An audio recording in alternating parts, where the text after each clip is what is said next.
How to Think Like a Philosopher. So actually, I've been wanting to read some of the biographies of these really successful thinkers and thought leaders. And whenever I've kind of observed, the things I've kind of observed about these thinkers like Socrates, Plato, Einstein, even some entrepreneurs like Jobs and Musk, right? I'm not saying they're philosophers. It's just like the way that their minds work is so fascinating.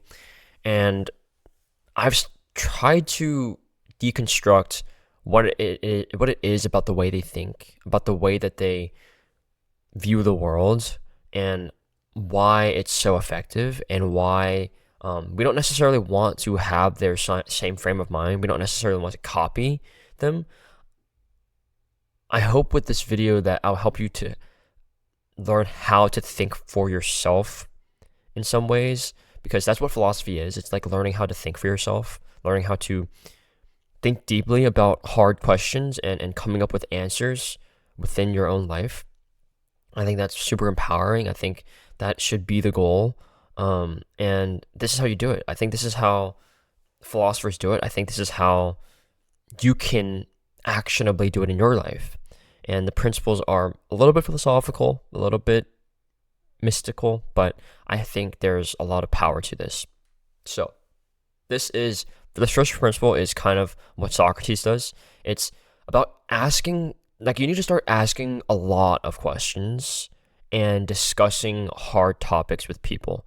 So if you've read The Republic or any of those works, right, you know that Socrates is just going around yapping and having these dialogues with these really with different people across his I forgot what the city was called, but he's having a bunch of really interesting, fascinating discussions, sometimes arguments with people, and what he's doing is he's asking a lot of questions, right?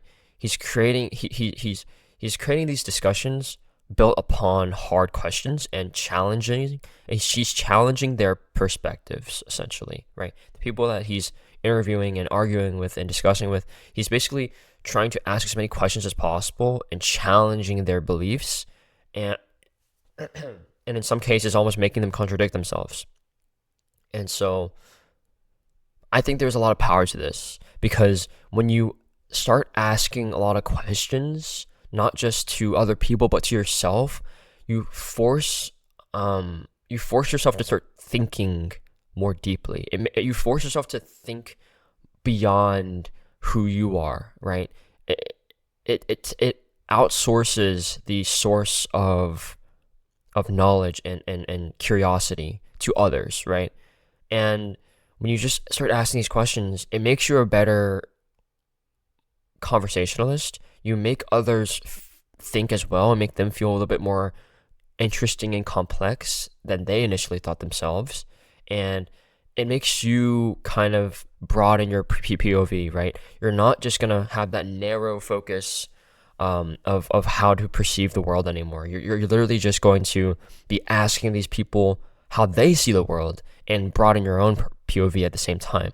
And I think that is one of the huge behaviors that these famous thinkers have. It's just like they asked a lot of fucking questions and talked about some really difficult topics with people, right?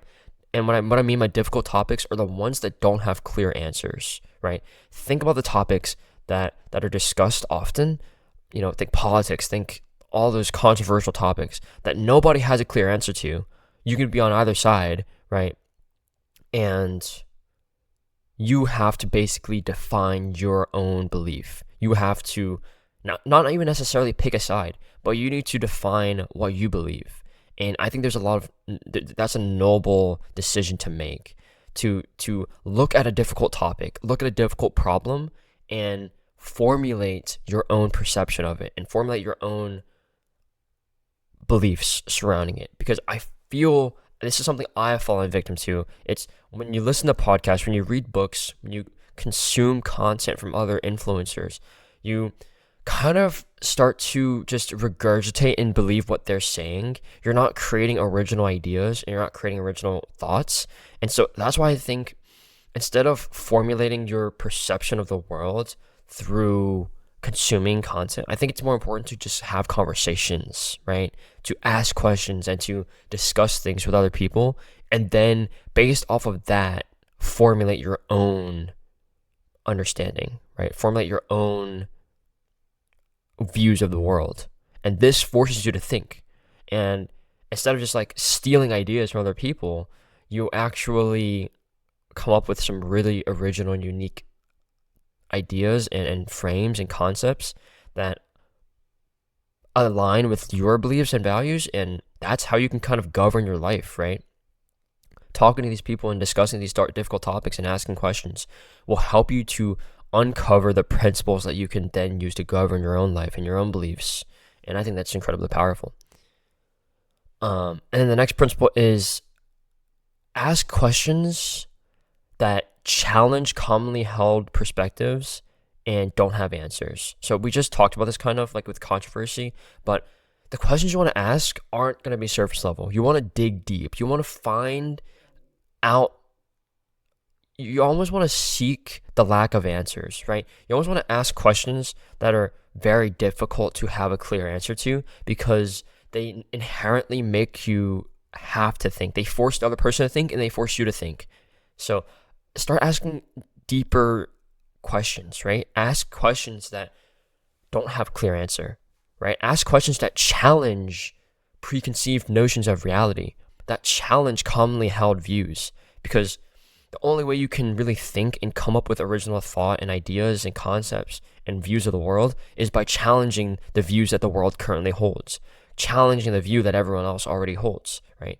That is how you change the world and change the way that we perceive it. It's by accepting that, the world is the way it is, but we don't need to necessarily follow it. We don't necessarily, it's not a necessity to say that we must follow this path, that we must